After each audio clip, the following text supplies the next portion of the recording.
When I'm meeting a company CEO for the first time, couldn't care less about the business. I have these two things that I look at. What sector will the world's first trillionaire come from? In this highlight, Chamath shares his Billionaire Venture Capitalist secrets for what unique features he screens for in businesses he's looking to invest in. Make sure you stay to the end because Chamath reveals his prediction for what industry will create the world's first ever trillionaire and how you can take advantage of this massive investment opportunity. You invest in a lot of companies. You've looked at a lot of companies. What do you think makes for a good leader? So we talked about building a team, but a good leader for a company. What are the qualities? When I first meet people, I never ask to see a resume. And when I'm meeting a company CEO for the first time, couldn't care less about the business, in fact. And I try to take the time to let them reveal themselves. Now, in this environment, I'm doing most of the talking. But if this were the other way around and you were ever raising capital and you said, Chamath, I'd be interested in you looking at this business, I'd probably say 8 to 10 words for hours. You just listen. Prod.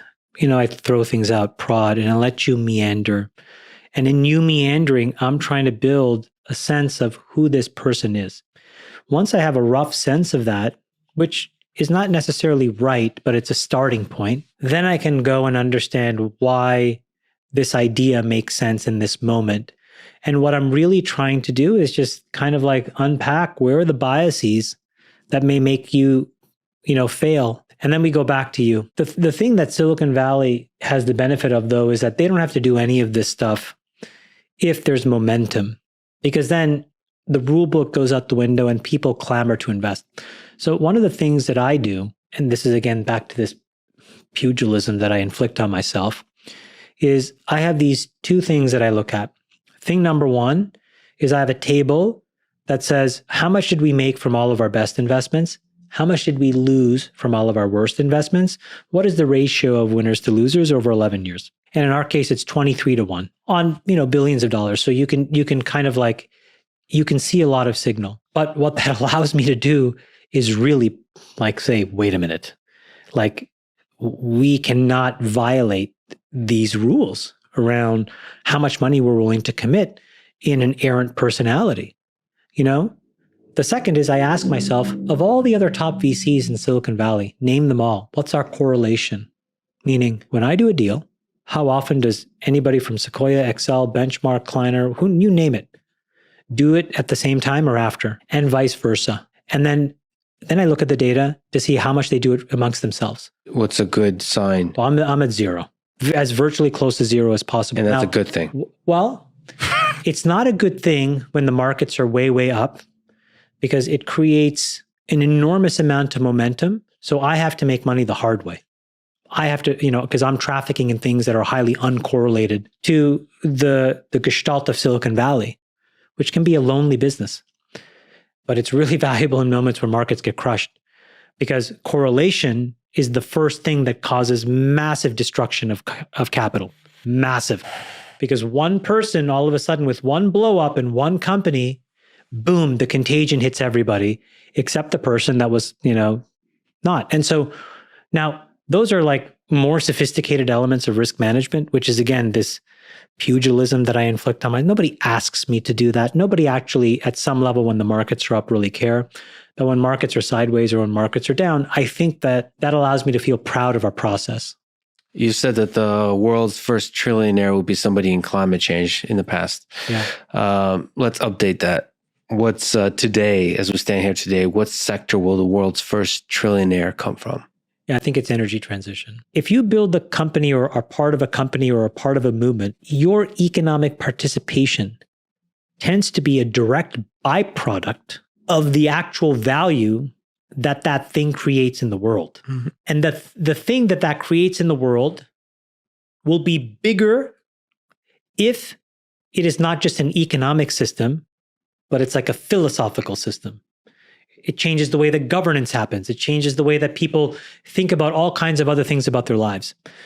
So there's a reason, I think, why database companies are worth X, social companies are worth Y, but the military industrial complex is worth, as much. And I think there's a reason why that if you, for example, were to go off and build some newfangled source of energy that's clean and hyper abundant and safe, that what you're really going to displace or reshape is trillions and trillions of dollars of worldwide GDP. So the global GDP is, I call it 85 trillion, right? It's going at 2 to 3% a year. So in the next 10 years, we'll be dealing with $100 trillion of GDP, right? Somebody who develops clean energy in 2035 will probably shift 10% of that around, $10 trillion.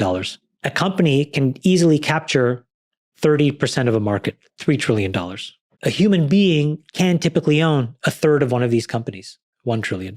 So you can kind of get to this answer where it's like, it's going to happen in our lifetime, but you have to, I think, find these systems that are so gargantuan and they exist today. It's more bounded because price discovery takes longer. In an existing thing, it's more unbounded because you know what it is. You know the tentacles that energy reaches, right? Of that $80 trillion of worldwide GDP, I bet you if you added up all the energy companies, but then you added up all of manufacturing, if you added up all of transport, you'd probably get to like 60 of the 80.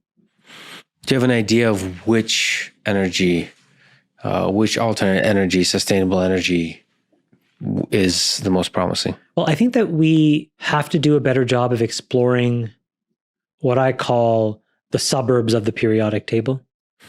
So, we're really good in Seattle, the upper Northwest. Yes. We're kind of good in Portland, but we're non-existent in San Diego, and we have zero plan for North Carolina through Florida.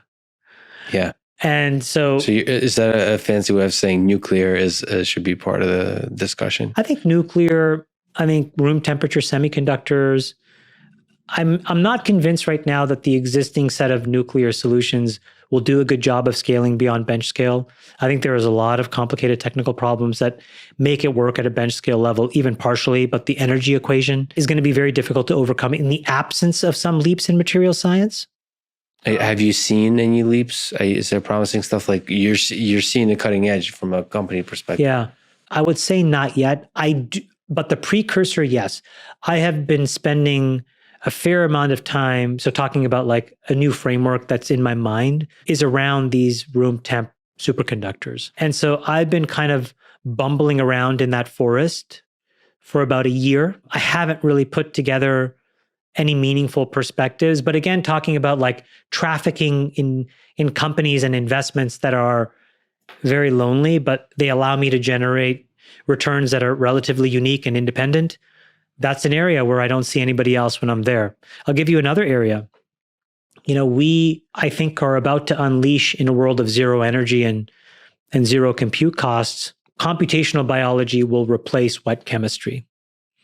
And when you do that, you will be able to iterate on tools that will be able to solve a lot of human disease. I think like if you look at the head of like the top 400 most recurring rare diseases, I think like half the number, 200, is a specific point mutation as just a mismethylation between C and T. But so couldn't that be a source of if you the computation biology unlocks? Obviously medicine is begging for the thing with energy though is that the groundwork is well laid. And talking about sort of like the upper bound is well defined. The upper bound in medicine is not well defined because it is not the sum total of the market cap of the pharma industries. It is actually the sum total of the value of human life. And that's an extremely ethical and moral question. Isn't there special interests that are resisting making progress on the energy side? So how, governments, and how do you break through that? You have to acknowledge the reality of that, right? I think it's less governments. In fact, like I said, I think President Biden has done a really incredible job. Well, Chuck Schumer really has done a really incredible job because, so just to give you the math on this, right? Like back to this, so 3% of everything of a market are zealots. But when you get past 5%, things tend to just go nuclear to 50, 60%. The way that they wrote this last bill, the cost, I'll just use the cars as an example. The cost of an average car is $22,500. Mm-hmm. The cost of the cheapest battery car is $30,000. And lo and behold, there's a $7,500 credit. And it's like, to think the invisible hand didn't know that math was right, I think is kind of a little bit malarkey. And so the battery EV car is going to be the same price as the thing, and it's going to go to 40, 50%. If you enjoyed that video, click here to watch billionaire venture capitalist Chamath Palihapitiya expose Amazon's unorthodox plan to put solar panels on your home for free as they attempt to expand its market into the lucrative energy sector.